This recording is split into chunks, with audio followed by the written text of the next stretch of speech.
Good morning, everyone. Morning.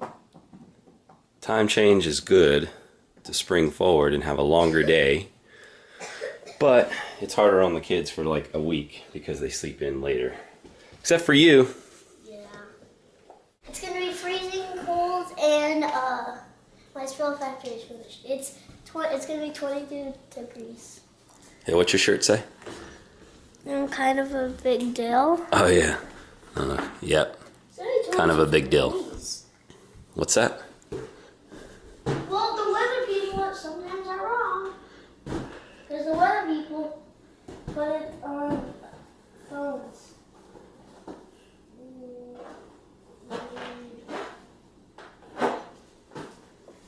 Yeah, so Oh, let's do a quick unboxing. Oh, there it is. Cleats. So Flynn had to move up, and then his brother's actually, Declan will actually move into Flynn's cleats from last year, and Liam will actually move into Declan's cleats from last year. Well, they're your size, I think, size 2. I'm gonna try it for more. What are you playing? Clash of Clans? Yeah.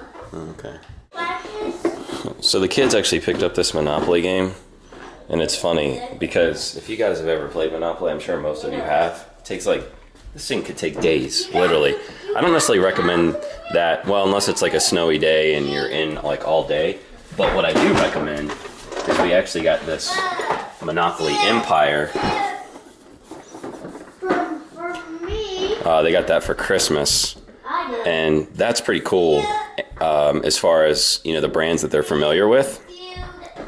Instead of like Broadway or Park Place and Broadway, they should be familiar with those landmarks in New York. But anyway, what I was going to say is Monopoly Empire.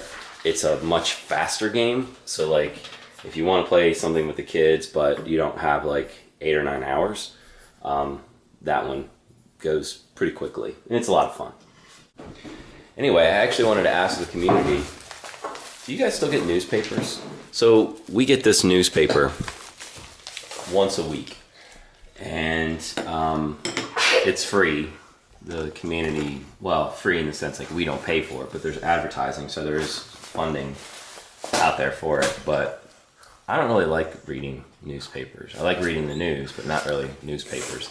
Maybe I'm thinking back from when I was a kid and I got all that print all over my fingers, because I used to deliver newspapers. And that's a good question for the community. Are there any more paper boys and paper girls out there that are on their bikes, throwing the papers, going down the street, throwing the papers on the, walks or porches or whatever? Oh, Good question, because I haven't seen one in many, many years, which actually brings me to another question. Did you guys ever play Paperboy, which was actually a Nintendo game? Some of you may be way too young for that, but some of you probably know who had the original, Nintendo. Paperboy.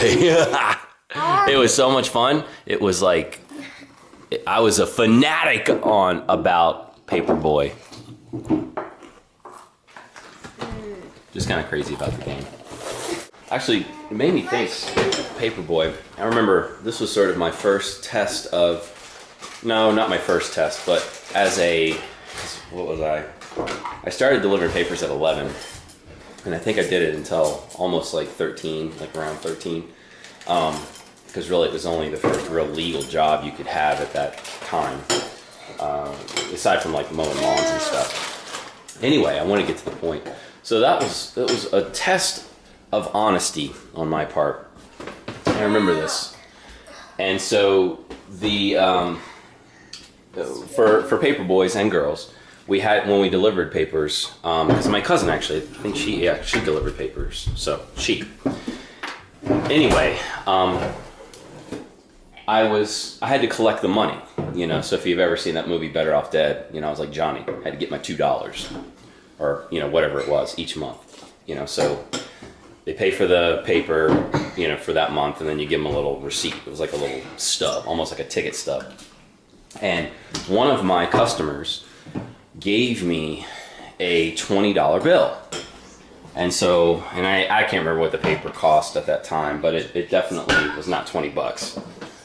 Anyway, I gave the customer their change, and then I left the porch, went down to my bike, and I was about to leave, and I was putting the money in my pocket or in my bag or whatever, and I noticed that it was actually 220s stuck together. So like they were like crisp, brand new bills and stuff, and sometimes that happens and the customer didn't know, and I didn't even know it either. So I remember actually, you have that moment where you think, well, I could just take the money and he doesn't know it, but that's not honest, never honest. So I took the money, or the extra 20 bucks, went back up, knocked on the door, gave it back to him, and told him that it must have stuck together and I didn't know it. So anyway, he thanked me. And it was interesting because I didn't even think anything about it. I thought nothing of it. And then one day I was delivering papers, and I think my mom was actually out there because it was raining or something, and so she was helping me do it. And I remember the guy coming out and telling my mom how proud he was, how awesome that was that I did that.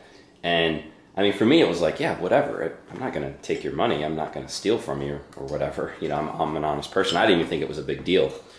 So even, beyond that, come Christmas time, I was collecting for, the paper, and I got that same 20 bucks as a tip from that guy, in a nice little Christmas card. I just thought that was really cool. I don't know. I didn't need the $20 tip, but that was a lot of money to a kid that age. I mean, heck, 20 bucks is still a lot of money. So what is the deal with having to need the Wi-Fi on for these games that are supposed to be native apps like Clash of Clans? I mean, it's because there's just so much information you need to I don't know. Because it's a little ridiculous. Not only ridiculous that my kids are actually playing these things on the way to school, but I'm the parent, I allow it. But the fact that I've got to turn on my portable hotspot on my phone so that they can have a connection to play Clash of Clans. And Heyday. Weird. And I thought all these apps were just native to the tablets, and you didn't need the connection. Stella, where's your tablet? She doesn't have any. No? She just likes to sit here.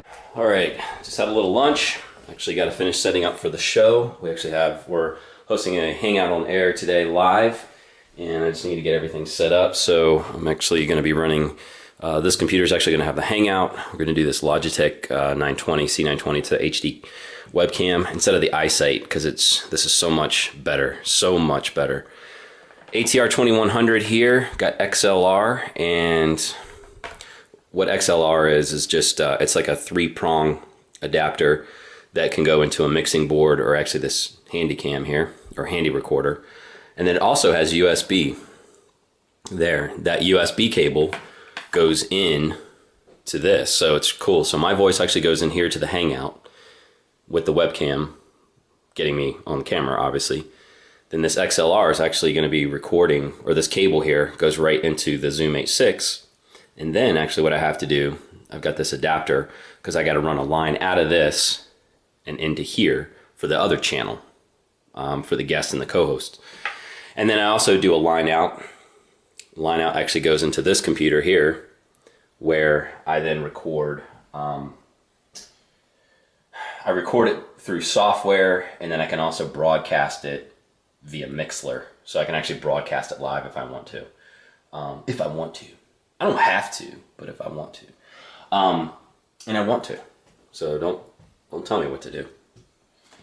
Anyway, so it's not as intricate of a setup today, because I'm not going to be using this thing. When I bring in the mixer, holy smokes.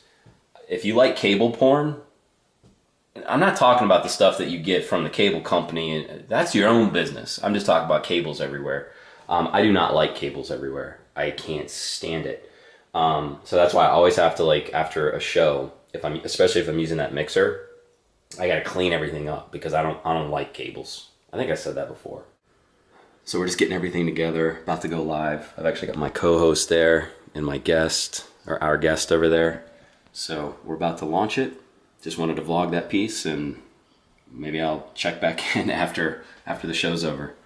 All right, And so it looks like everything's done, everything recorded. It's up on YouTube.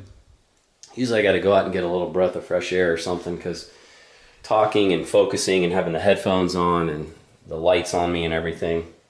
So I'm gonna go get some fresh air, a little sunshine, put the audio in post-production for the podcast. Then I got a bunch of work to do, and then going to pick up the kids. So maybe I'll throw that in the vlog too. Nope, it's not Groundhog's Day. It's just a repeat of the morning. This is the afternoon. How's everybody's day? Good. Oh, what the heck? Really? How was your day, Stella? She's saying good. Stella have a good day at camp? Yeah. Yeah? She looks really tired. How about you, Liam? You had a good day? Yeah. Why does this keep on doing it? Doing what? In flick golf, I'm like flicking over to the golf thing and then just going somewhere else. Oh. Yeah, that happens to me. Anything fun today, Declan? No. No? It does that every time. Nothing fun today. Sam was not here. Oh, okay. Yeah, so nothing fun today, apparently. Firing up the grill for a little dinner, having a little ahi tuna. Nothing like grilling. It's probably like a guy thing. Anyway, I love to grill. It's so easy to cook on the grill because everything cooks not necessarily just faster, but I think more evenly than just it being in the oven. I don't know. What do you think? What'd you have for dinner today? Genuine as can be, and has a skill set to help Erie become its very best. Please get the word out that we must have Rhonda Grassi as our next mayor of Erie. Just talking about the next mayor candidates, Not mayoral Not a candidates. poser. But they spelled poser P-O-S-E-R. It's election season. Here's to you.